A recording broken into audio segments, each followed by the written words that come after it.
Hi, my name is Lucas, today showing you the very eye cage system for the Panasonic GH5. Well, it's not only for the GH5, as you can see here, it's also for the GH4 and sure as hell will also fit for the upcoming GH5s. So when we look at this very eye cage, the first thing that comes to our attention probably is the loupe, and I love it and we'll talk about it in a minute. For now, let's have a look at the basic cage. So this cage is nearly completely made out of aluminum, which is pretty neat and pretty common.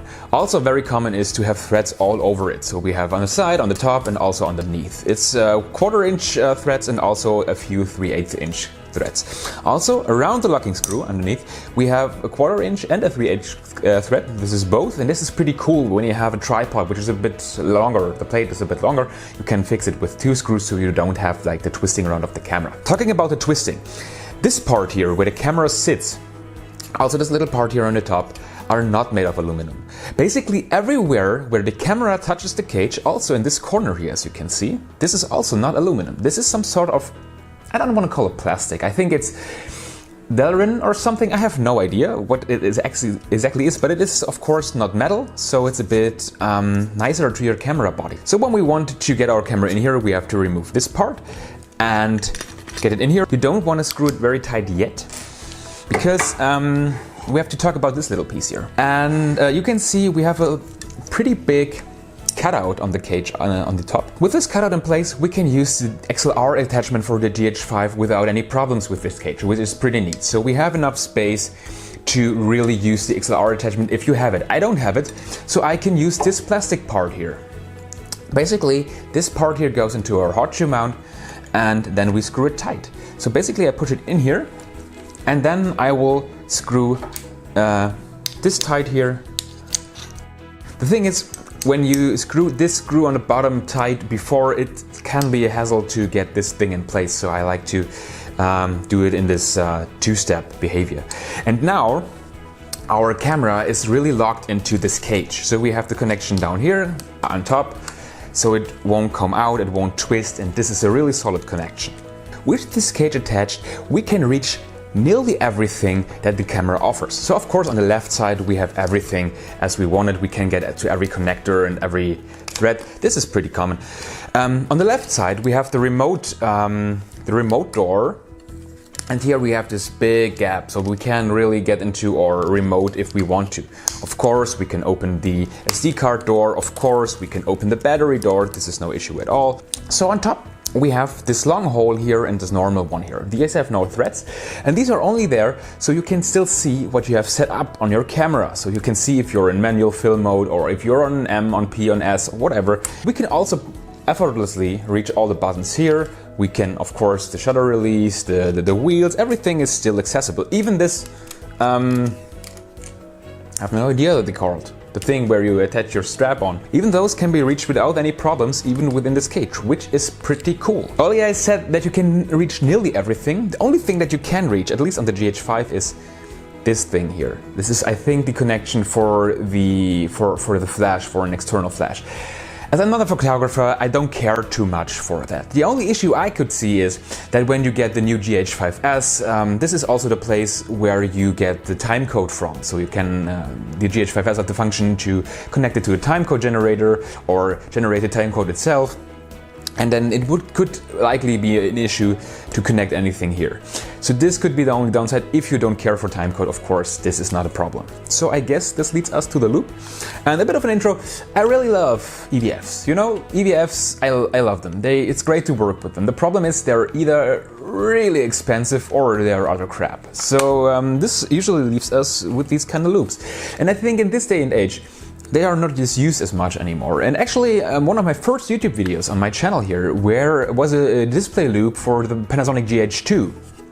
And I really liked this because it had this neoprene guard thingy with which you attached it to your screen. It was not done with magnets like in the past, it was with some sort of sleeve.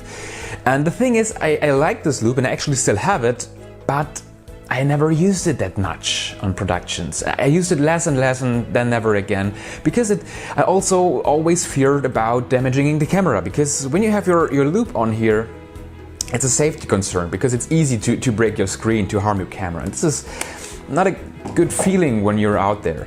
And as you can see, we have this piece here which attaches directly to our cage, and this takes all of my concerns regarding that. We'll talk about this in a second. So one of the first things you can notice is it's closed. So because we have a little switch on top here, and we can open and close it. And this is great for transportation because it's really helpful so we don't harm the lens inside. Speaking of the lens, I hope you can see this. There's a diopter in here, so you can fit this to your eyes, which is also, I think, a really great feature, which was in the past only with the really expensive display loupes. Then, as you could already see, we can open it. And we have a little switch here. I think it is meant that you push this down and then you lift it up. But the spring that is in here is very weak. And this is a good thing, because you can simply grab it and apply the tiniest bit of force to pull it up. And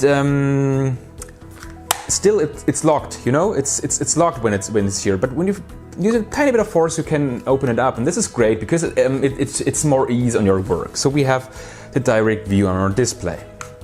Also, the screws here are strong enough so it will stay in most positions. I think on the end it won't, but here it's no issue. It's really well manufactured. And then we have the eyepiece. And an issue for me is my eyes are bad in a way that there's no diopter on Earth which could fix this. So I always have to set it into the neutral position and wear glasses when looking through viewfinders. But the cool thing is this thing is so big, it's no issue whatsoever with glasses on. And there's another thing, we can remove this eyepiece and mount it the opposite way. So we can also build the rig a bit differently. And it's also easier to clean it this way. And this is really thought through.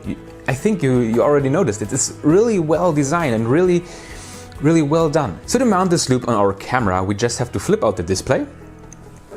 And then we have this rail which fits into the hole on the side here. We have to make sure that this silver screw here is far enough out so we can push it in here. And then we have to, I think it's self-explanatory what you have to do here.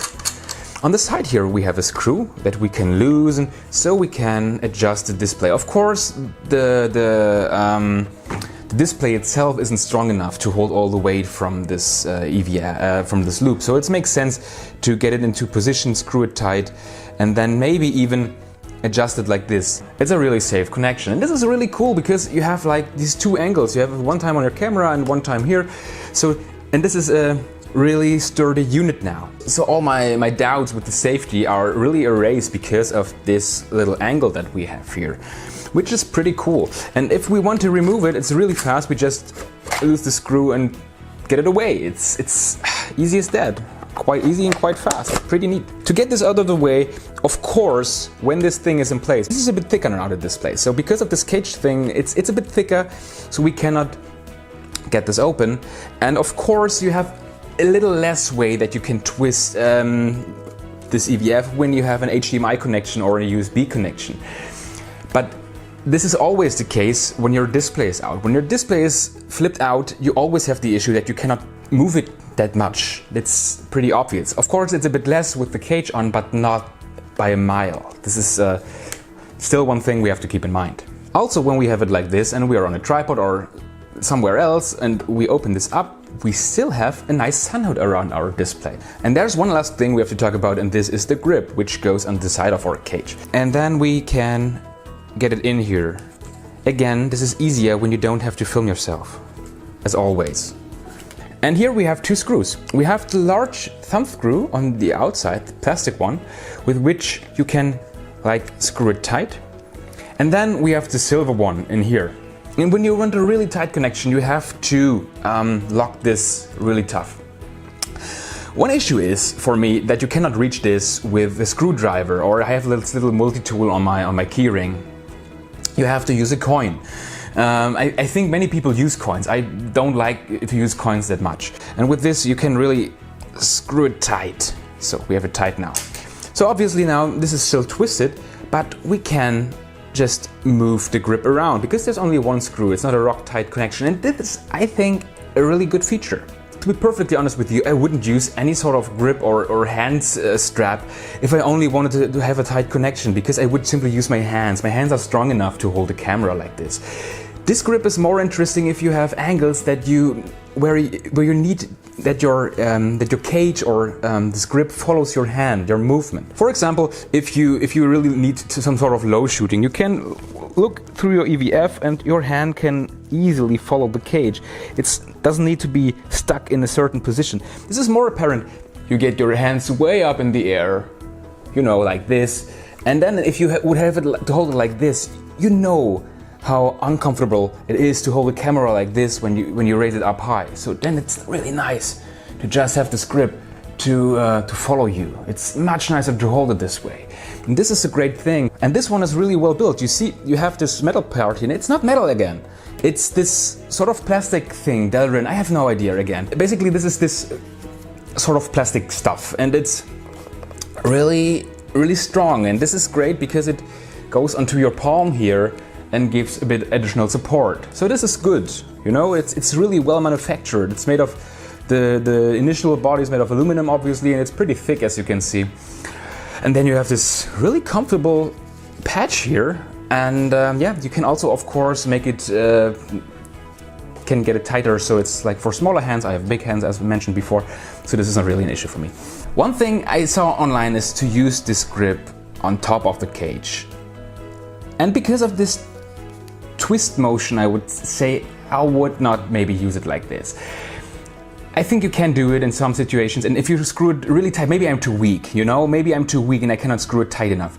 Then you could use it, but I would recommend using something else, some grip that you can really screw tight, like with a nether rail or something. Still, this grip is awesome as a side handle, and this is what I would use it for. And one thing I also want to talk about is the packaging. You can see this box looks, yeah, not exciting. Let's call it like this. It's not really exciting, and this is only pushed onto it. It chips in this really, yeah, uninteresting box. But one thing I have to show you is, look inside. I rarely have packages that are fitted that well. Furthermore, the loupe was packed within this very nice bag or pouch. It's some sort of, I have no idea what material it is. I think this is some sort of fake leather. It's not real leather, but I think it's some sort of fake leather. I think you could even, maybe you could use it for cleaning your windows. I have no idea. Another thing that I found funny is usually when I see these cages, when I see this technology, I always assume they come from China. But this cage doesn't come from China. It comes from Europe. Actually, it's a neighbor country. It's from the Netherlands. So the very eye comes from the Netherlands. So the package delivery to me was very, very fast. It was here in a few days. And I love the Netherlands. I was there a few times in my life, and I love the Netherlands. I love the food, I love the people. It's great there. So if you plan to visit Europe, don't visit Germany, visit the Netherlands. It's better. I trust me on that one. I always talk about this plastic stuff. This knob is also made from this plastic stuff, and the cage, the initial cage for the display is also made from this material. So again, even your display has no contact with aluminum, only with this plastic stuff. Which is good, I think, because it's not as prone to scratches as you would have with an aluminum. So let's wrap this up. I really like this cage. I like the functionality. It's well built. It's well thought through. You don't see this often, that it's so well thought through. The only tiny thing that you could argue is like this port up here. I don't care too much, to be honest. Yeah, and that's about it. Thank you very much for watching. I see you next time, and now I will continue playing with this a bit. Bye.